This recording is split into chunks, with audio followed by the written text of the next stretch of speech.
Hey guys, praise the Lord. आपका स्वागत है एक नए वीडियो में। आज मैं आपके लिए लेकर आई हूँ एक 1 ईयर बाइबल रीडिंग कैलेंडर। अगर आप अपनी बाइबल को रोज़ नहीं पढ़ पाते हैं और आप कभी भी अपनी बाइबल कंप्लीट नहीं कर पाए हैं तो ये वीडियो आपके लिए है। इसमें ओल्ड टेस्टमेंट और न्यू टेस्टमेंट के सभी चैप्टर्स को इस तरह से लिया गया है कि आप 1 ईयर में अपनी पूरी बाइबल कंप्लीट कर पाएंगे। ये ऑडियो फॉर्मेट है, इसके साथ आप अपनी बाइबल को ओपन करके रीड कर सकते हैं। डे 1 से लेकर डे 365 तक के सभी चैप्टर्स मैं आपके लिए लेकर आई हूँ। डे 365 पर आप अपनी पूरी बाइबल कंप्लीट कर पाएंगे, इसलिए आप इसके द्वारा आशीषित हों। और अगर आपको ये वीडियो पसंद आती है तो आप अपने फैमिली और फ्रेंड्स से शेयर करें, और अगर आप चाहें तो आप सब्सक्राइब, लाइक और कमेंट भी कर सकते हैं। So praise the lord, shalom to everyone. Let's get started. Day 52, chapter number 5, अशुद्ध मनुष्य। फिर यहोवा ने मूसा से कहा, इज़राइलियों को आज्ञा दे कि वे सब कोढ़ियों को और जितनों के प्रमेह हो और जितने लोथ के कारण अशुद्ध हों उन सबों को छावनी से निकाल दे। ऐसों को, चाहे पुरुष हों चाहे स्त्री, छावनी से निकाल कर बाहर कर दें। कहीं ऐसा ना हो कि तुम्हारी छावनी जिसके बीच मैं निवास करता हूँ उनके कारण अशुद्ध हो जाए। और इज़राइलियों ने वैसा ही किया, अर्थात ऐसे लोगों को छावनी से निकालकर बाहर कर दिया जैसा यहोवा ने मूसा से कहा था। इज़राइलियों ने वैसा ही किया। क्षतिपूर्ति का नियम।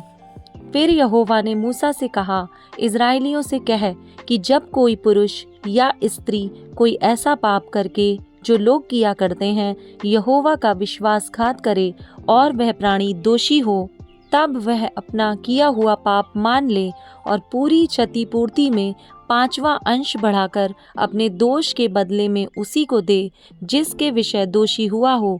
परंतु यदि उस मनुष्य का कोई कुटुंबी ना हो जिसे दोष का बदला भर दिया जाए, तो उस दोष का जो बदला यहोवा को भर दिया जाए वह याजक का हो और उस प्रायश्चित वाले मेढ़े से अधिक हो जिससे उसके लिए प्रायश्चित किया जाए। और जितनी पवित्र की हुई वस्तुएं इज़राइली उठाई हुई भेंट करके याजक के पास लाएं वे उसी की हों।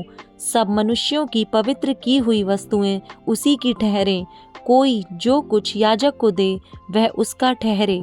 व्यभिचार की जांच। फिर यहोवा ने मूसा से कहा, इज़राइलियों से कह कि यदि किसी मनुष्य की स्त्री बुरी चाल चलकर उसका विश्वासघात करे और कोई पुरुष उसके साथ कुकर्म करे, परंतु यह बात उसके पति से छिपी हो और खुली ना हो और वह अशुद्ध हो गई, परंतु ना तो उसके विरुद्ध कोई साक्षी हो और न वह कुकर्म करते पकड़ी गई हो, और उसके पति के मन में जलन उत्पन्न हो, अर्थात वह अपनी स्त्री पर जलने लगे और वह अशुद्ध हुई हो, या उसके मन में जलन उत्पन्न हो अर्थात वह अपनी स्त्री पर जलने लगे परंतु वह अशुद्ध ना हुई हो, तो वह पुरुष अपनी स्त्री को याजक के पास ले जाए और उसके लिए एपा का 10वां अंश जौ का मैदा चढ़ावा करके ले आए, परंतु उस पर तेल ना डाले ना लोबान रखे, क्योंकि वह जलन वाला और स्मरण दिलाने वाला अर्थात अधर्म का स्मरण कराने वाला अन्न बलि होगा।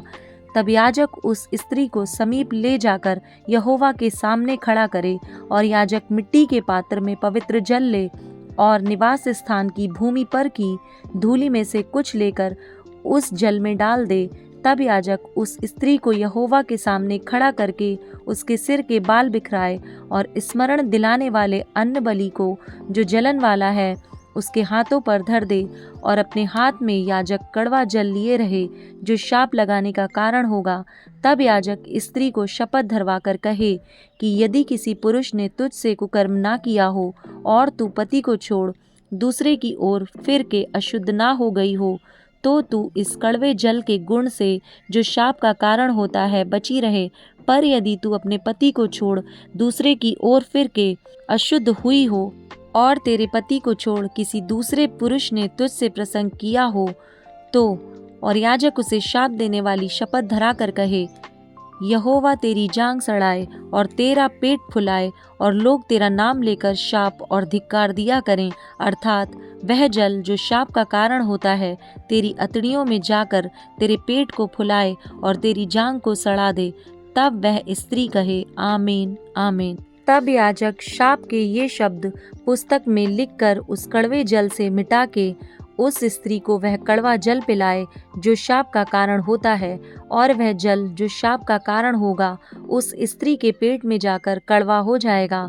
और याजक स्त्री के हाथ में से जलन वाले अन्न बलि को लेकर यहोवा के आगे हिलाकर वेदी के समीप पहुँचाए, और याजक उस अन्न बलि में से उसका स्मरण दिलाने वाला भाग अर्थात मुट्ठी भर लेकर वेदी पर जलाए, और इसके बाद स्त्री को वह जल पिलाए।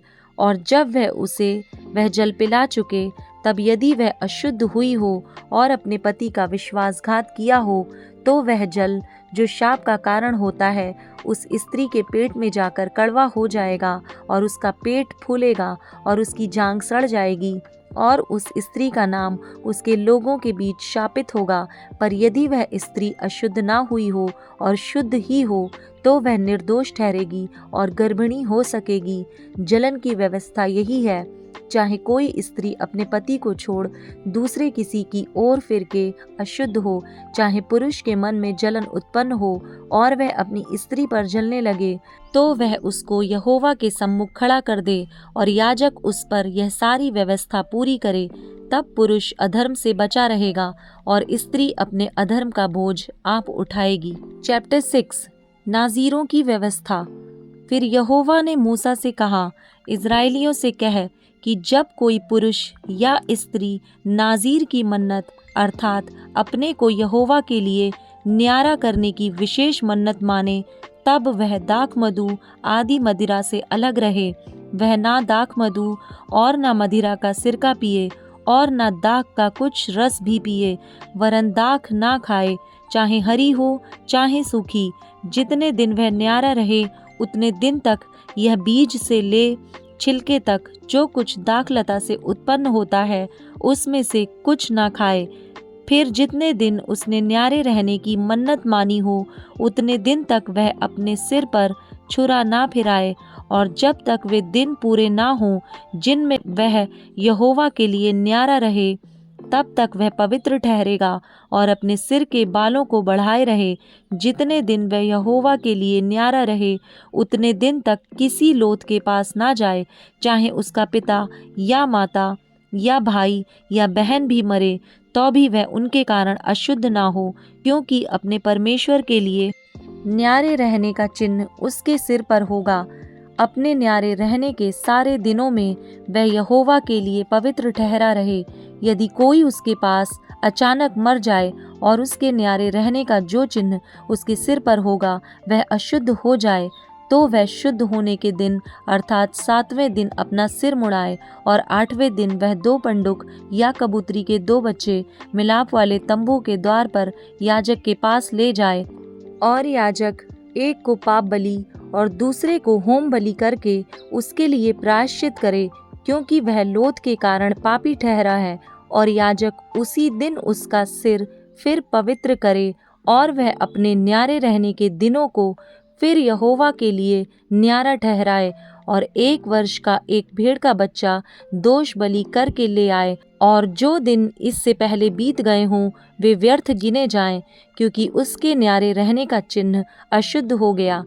फिर जब नाज़ीर के न्यारे रहने के दिन पूरे हों, उस समय के लिए उसकी यह व्यवस्था है, अर्थात वह मिलाप वाले तंबू के द्वार पर पहुंचाया जाए, और वह यहोवा के लिए होम बलि करके 1 वर्ष का एक निर्दोष भेड़ का बच्चा पाप बलि करके 1 वर्ष की एक निर्दोष भेड़ की बच्ची, और मेल बलि के लिए 1 निर्दोष मेढ़ा, और अख़मीरी रोटियों की 1 टोकरी अर्थात तेल से सने हुए मैदे के फुलके और तेल से चिपड़ी हुई अख़मीरी पपड़ियाँ, और उन बलियों के अन्न बलि और अर्घ ये सब चढ़ावे समीप ले जाए।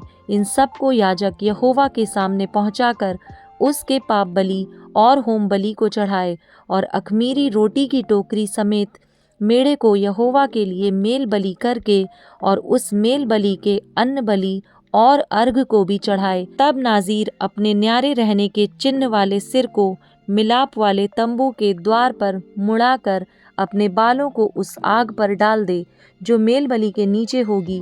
फिर जब नाज़ीर अपने न्यारे रहने के चिन्ह वाले सिर को मुड़ा चुके, तब याजक मेढ़े का पकाया हुआ कंधा और टोकरी में से एक अख़मीरी रोटी और एक अख़मीरी पपड़ी लेकर नाज़ीर के हाथों पर धर दे, और याजक इनको हिलाने की भेंट करके यहोवा के सामने हिलाए। हिलाई हुई छाती और उठाई हुई जांघ समेत ये भी याजक के लिए पवित्र ठहरें। इसके बाद वह नाज़ीर दाखमधु पी सकेगा। नाज़ीर की मन्नत की और जो चढ़ावा उसको अपने न्यारे होने के कारण यहोवा के लिए चढ़ाना होगा, उसकी भी यही व्यवस्था है। जो चढ़ावा वह अपनी पूंजी के अनुसार चढ़ा सके, उससे अधिक जैसी मन्नत उसने मानी हो, वैसे ही अपने न्यारे रहने की व्यवस्था के अनुसार उसे करना होगा। याजकों के आशीर्वाद देने की विधि। फिर यहोवा ने मूसा से कहा, हारून और उसके पुत्रों से कह कि तुम इज़राइलियों को इन वचनों से आशीर्वाद दिया करना। यहोवा तुझे आशीष दे और तेरी रक्षा करे। यहोवा तुझ पर अपने मुख का प्रकाश चमकाए और तुझ पर अनुग्रह करे। यहोवा अपना मुख तेरी ओर करे और तुझे शांति दे। इस रीति वे मेरे नाम को इज़राइलियों पर रखें और मैं उन्हें आशीष दिया करूँगा। Mark chapter 4 verse number 1 to 20। बीज बोने वाले का दृष्टांत। वह फिर झील के किनारे उपदेश देने लगा और ऐसी बड़ी भीड़ उसके पास इकट्ठी हो गई कि वह झील में एक नाव पर चढ़कर बैठ गया, और सारी भीड़ भूमि पर झील के किनारे खड़ी रही। और वह उन्हें दृष्टांतों में बहुत सी बातें सिखाने लगा और अपने उपदेश में उनसे कहा, सुनो, एक बीज बोने वाला बीज बोने निकला। बोते समय कुछ मार्ग के किनारे गिरा और पक्षियों ने आकर उसे चुग लिया। कुछ पथरीली भूमि पर गिरा, जहाँ उसको बहुत मिट्टी ना मिली, और गहरी मिट्टी ना मिलने के कारण जल्द उग आया, और जब सूर्य निकला तो जल गया और जड़ ना पकड़ने के कारण सूख गया। कुछ झाड़ियों में गिरा और झाड़ियों ने बढ़कर उसे दबा दिया और वह फल ना लाया। परंतु कुछ अच्छी भूमि पर गिरा और वह उगा और बढ़कर फलवंत हुआ, और कोई 30 गुना, कोई 60 गुना और कोई 100 गुना फल लाया। तब उसने कहा, जिसके पास सुनने के लिए कान हो वह सुन ले। दृष्टांतों का उद्देश्य। जब वह अकेला रह गया तो उसके साथियों ने उन 12 समेत उससे इन दृष्टांतों के विषय में पूछा। उसने उनसे कहा, तुमको तो परमेश्वर के राज्य के भेद की समझ दी गई है, परंतु बाहर वालों के लिए सब बातें दृष्टांतों में होती हैं, इसलिए कि वे देखते हुए देखें और उन्हें सुझाई ना पड़े, और सुनते हुए सुने भी और ना समझें, ऐसा ना हो कि वे फिरें और क्षमा किए जाएं। बीज बोने वाले दृष्टांत की व्याख्या। फिर उसने उनसे कहा, क्या तुम यह दृष्टांत नहीं समझते? तो फिर और सब दृष्टांतों को कैसे समझोगे? बोने वाला वचन बोता है जो मार्ग के किनारे हैं, जहाँ वचन बोया जाता है। ये वे हैं कि जब उन्होंने सुना तो शैतान तुरंत आकर वचन को जो उनमें बोया गया था उठा ले जाता है। वैसे ही जो पथरीली भूमि पर बोए जाते हैं, ये वे हैं जो वचन को सुनकर तुरंत आनंद से ग्रहण कर लेते हैं, परंतु अपने भीतर जड़ ना रखने के कारण वे थोड़े ही दिनों के लिए रहते हैं।